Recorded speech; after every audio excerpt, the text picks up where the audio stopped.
आपको एक छोटी सी स्टोरी सुनाना चाहूँगा मैं अपनी एक फ्रेंड की। तो बेसिकली कुछ साल पहले एक श्रुति नाम की लड़की as an international student Canada आई थी अपने 2 कोर्सेज करने के लिए एक एक साल के। एक कोर्स था सॉफ्टवेयर डेवलपमेंट का और दूसरा कोर्स था प्रोजेक्ट मैनेजमेंट का। ऑल्दो मैं personally project management, business management इन कोर्सेज के हक में नहीं रहता, लेकिन उनकी पर्सनल चॉइस थी, उनका इंटरेस्ट था तो उन्होंने परस्यू किया। और पढ़ाई कंप्लीट होने के बाद जब वो अपने PGWP पे आई तो 3 महीने जॉब्स वगैरह अप्लाई करने के बाद उनको अपने फील्ड में बढ़िया जॉब मिल गई। सैलरी भी काफ़ी बढ़िया थी, डिसेंट सैलरी थी। फिर 1.5 साल जॉब करने के बाद जब उन्होंने अपनी एक्सप्रेस एंट्री की प्रोफाइल बनाई तो उनको पता लगा कि भैया आज के टाइम पे जो CRS स्कोर है वो बहुत ज़्यादा है, मतलब जो CRS कट ऑफ है वो एक्सट्रीमली हाई है, वो उनका क्लियर नहीं हो रहा था। 3-4 महीने उन्होंने वेट किया लेकिन कुछ नहीं बना। तो इवेंचुअली उन्होंने फैसला किया कि भाई अब मैं फ्रेंच सीखना शुरू करूंगी, क्योंकि भैया फ्रेंच का हिसाब किताब आजकल बढ़िया लग रहा है, जो CRS कट ऑफ है वो भी काफ़ी ज़्यादा कम आ रहा है। तो उन्होंने 8 महीने लगा के मतलब पूरे डट के फ्रेंच सीखी बढ़िया तरीके से, और CLB 7+ हर एक मॉड्यूल के अंदर वो लेके आई अपने टफ एग्जाम में। और इस ये जो लास्ट ड्रॉ आया था फ्रेंच का, उससे पहले वाले ड्रॉ में उनका नाम आ गया, मतलब उनको ITA मिल गई। अब वो अपनी PR वगैरह के प्रोसेस में डॉक्यूमेंट्स वगैरह सबमिट कर रही हैं और थोड़े टाइम में उनकी PR भी हो जाएगी और इवेंचुअली PR कार्ड मिल जाएगा और वो हो जाएंगी कनाडा की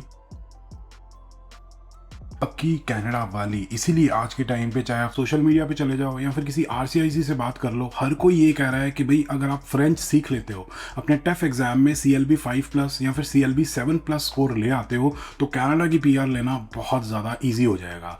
एक साइड पे जहाँ बहुत सारे लोग कनाडा की PR लेने के लिए स्ट्रगल कर रहे हैं, हो ही नहीं रही है, बहुत ज़्यादा दिक्कत आ रही है। दूसरी साइड पे अगर कोई बंदा फ्रेंच सीख लेता है, अपने टफ या फिर TCF एग्जाम में बढ़िया स्कोर ले आता है, तो भाई कनेडियन गवर्नमेंट थाली में परोस के उसको कनाडा की PR दे देगी। तो आज की इस वीडियो में हम यही डिस्कस करेंगे कि भाई अगर कोई पर्सन फ्रेंच सीख लेता है तो कौन कौन से प्रोग्राम्स के अंडर एलिजिबल वो हो जाएगा अपनी कनाडा की PR लेने के लिए, और एक्सप्रेस एंट्री के अंदर क्या फायदा होता है। तो बेसिकली यार प्रॉब्लम ये है कि भाई आज के टाइम पे कनाडा के अंदर जो फ्रेंच स्पीकर्स की पॉपुलेशन है आउटसाइड ऑफ क्यूबेक वो बहुत ज्यादा कम रह गई है एज पर दी कनेडियन गवर्नमेंट। 1971 में मतलब ऑलमोस्ट 50-55 साल पहले कनाडा के अंदर जो फ्रेंच स्पीकर्स की पॉपुलेशन थी क्यूबेक के बाहर, वो थी approximately 6% of the total population of Canada, जो कि 2024 में रिड्यूस हो गए 3.5% हो गई। कनेडियन गवर्नमेंट का ये कहना है कि हमें ये लग रहा है कि आने वाले टाइम में जो परसेंटेज है, ये जो नंबर है ना, और ज़्यादा रिड्यूस हो जाएगा, जो कि कनाडा की बाईलिंगुअल आइडेंटिटी के लिए बहुत ज़्यादा डेंजरस चीज़ है। तो यही चीज़ कनाडा की गवर्नमेंट के लिए एक चिंता का विषय बना हुआ है। इसलिए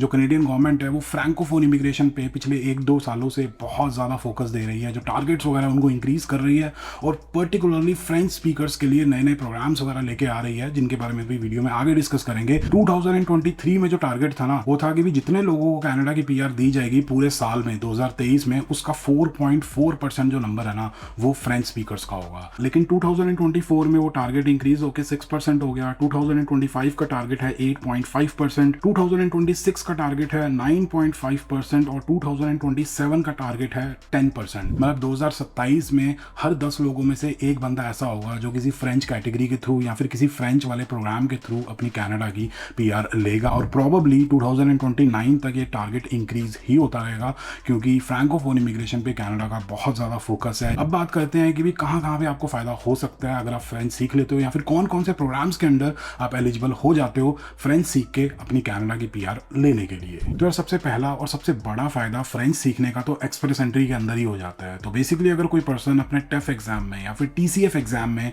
हर एक मॉड्यूल के अंदर CLB 7 या फिर उससे ज़्यादा ले आता है, तो उस बंदे की जो प्रोफाइल है ना वो फ्रेंच कैटेगरी के अंडर फॉल करने लग जाती है।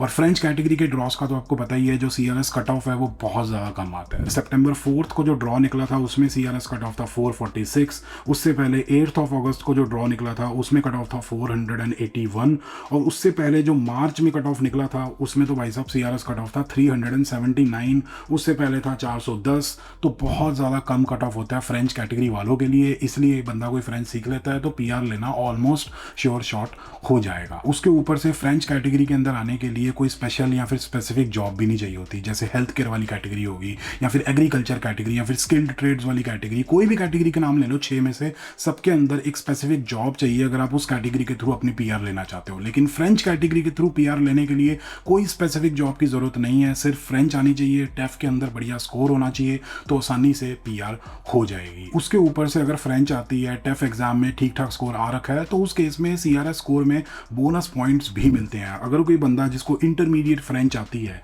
CLB 7+ का उसका स्कोर है, तो उसको 25 पॉइंट्स मिलते हैं।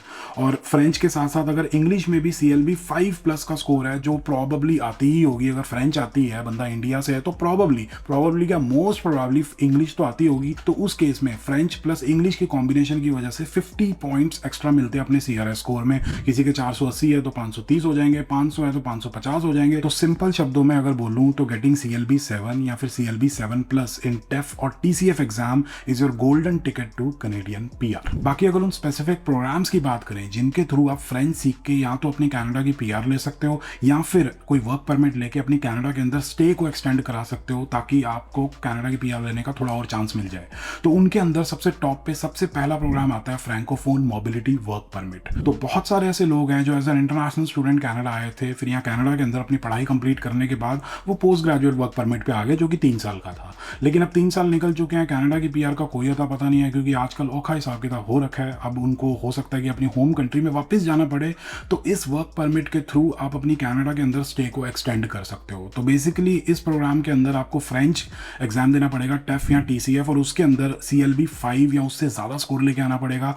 जॉब की कोई ज़्यादा झंझट नहीं है, LMIA के चक्कर में कोई पढ़ने की जरूरत नहीं है, कोई स्पेसिफिक जॉब की कोई रिक्वायरमेंट नहीं है, नॉर्मल एक जॉब होनी चाहिए। तो उस केस में आपकी जो स्टे है कनाडा के अंदर वो एक्सटेंड हो जाएगी, क्योंकि आप फ्रैंकोफोन मोबिलिटी वर्क परमिट पे आ जाओगे। और इसका एक और फायदा ये है कि अगर आपके स्पाउस हैं जो आपकी होम कंट्री में है, तो वो ओपन वर्क परमिट पे कनाडा आ सकते हैं, और साथ के साथ अगर आपके बच्चे हैं तो उनको स्कूल का भी एक्सेस मिल जाएगा। उससे अगला जो प्रोग्राम है वो है फ्रैंकोफोन कम्युनिटी इमिग्रेशन पायलट। इस प्रोग्राम के अंदर जितनी भी एलिजिबल कम्युनिटीज आती हैं जो आपको स्क्रीन पे दिखाई दे रही होंगी, इन कम्युनिटीज में जाके किसी डेजिग्नेटेड एम्प्लॉयर के पास अगर आप कोई भी जॉब ले लेते हो, फ्रेंच में बढ़िया स्कोर ले आते हो, एटलीस्ट 1 साल का वर्क एक्सपीरियंस गेन कर लेते हो, तो उस केस में बड़ी आसानी से आपकी कनाडा की PR हो जाएगी। और उसके ऊपर से एक और फायदा ये है कि इन केस अगर आपका PGWP एक्सपायर हो रहा है और ये सारी रिक्वायरमेंट्स को, एलिजिबिलिटी क्राइटेरिया को अगर आप फुलफिल कर देते हो, तो आप एक वर्क परमिट भी ले सकते हो, और जब तक आपकी PR नहीं होती है तब तक वो वर्क परमिट पे आप काम कर सकते हो और कनाडा के अंदर रह सकते हो। उससे अगला एक्सक्लूसिव इमिग्रेशन प्रोग्राम जो सिर्फ फ्रैंकोफोन लोगों के लिए है, वो है francophone minority communities student pilot. ये जो प्रोग्राम है ना, ये है फ्रेंच स्पीकिंग इंटरनेशनल स्टूडेंट्स के लिए जो कि क्यूबेक के बाहर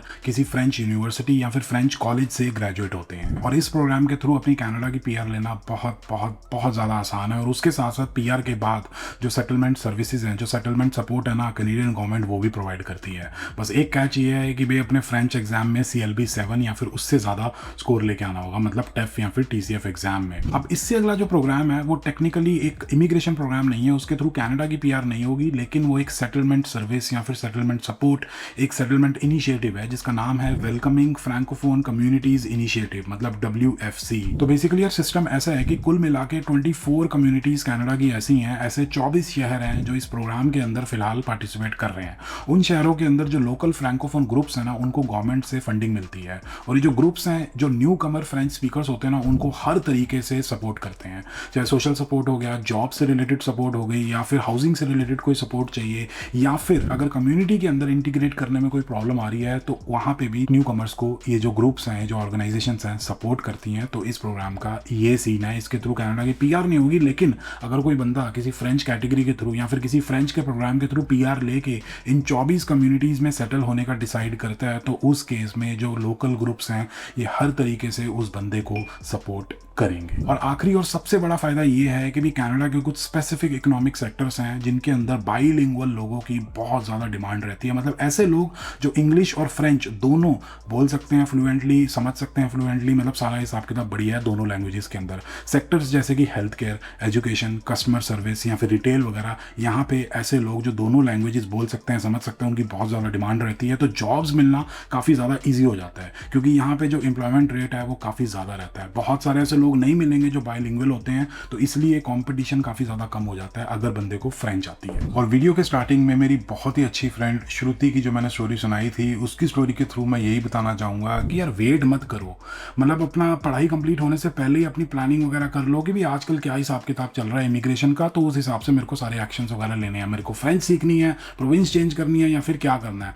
वेट मत करना कि भी 2 साल कंप्लीट हो जाए, जिस शहर में मैंने पढ़ाई की है उसी शहर में रह लेंगे, कोई भी जॉब कर लेंगे, ऊबर कर लेंगे, या फिर अपने फील्ड में भी जॉब कर लेंगे। वेट मत करो, प्रोग्राम्स वगैरह सारे एक्सप्लोर करो, आरसीआईसी से बात करो या फिर अपनी खुद की रिसर्च करो, देखो कि भी किस प्रोग्राम के अंडर आप एलिजिबल हो सकते हो, एक दो चीज़ें एक्स्ट्रा करके कैसे आप एलिजिबल हो सकते हो, और फिर फटाफट से एक्शन लो। अगर वेट करोगे तो टाइम बहुत ज़्यादा कम रह जाएगा, तो फिर एक्शन ले भी लोगे ना तब भी फ़ायदा नहीं होगा और पीआर नहीं मिलेगी। बाकी आज के टाइम पे भाई साहब बड़ी नई नई चीज़ें हो रही हैं, जो कनेडियन गवर्नमेंट है पता नहीं क्या क्या अनाउंसमेंट्स कर रही हैं, उनके बारे में अगर आप जानना चाहते हो इमिग्रेशन से रिलेटेड, तो आप ये राइट और लेफ्ट वाली वीडियो दोनों चेकआउट कर सकते हो। और ये वीडियो अगर आप लोगों को पसंद आई तो please like share and subscribe, बहुत मोटिवेशन मिलती है। और जब तक अगली बढ़िया वाली वीडियो नहीं आती है, stay healthy and keep hustling.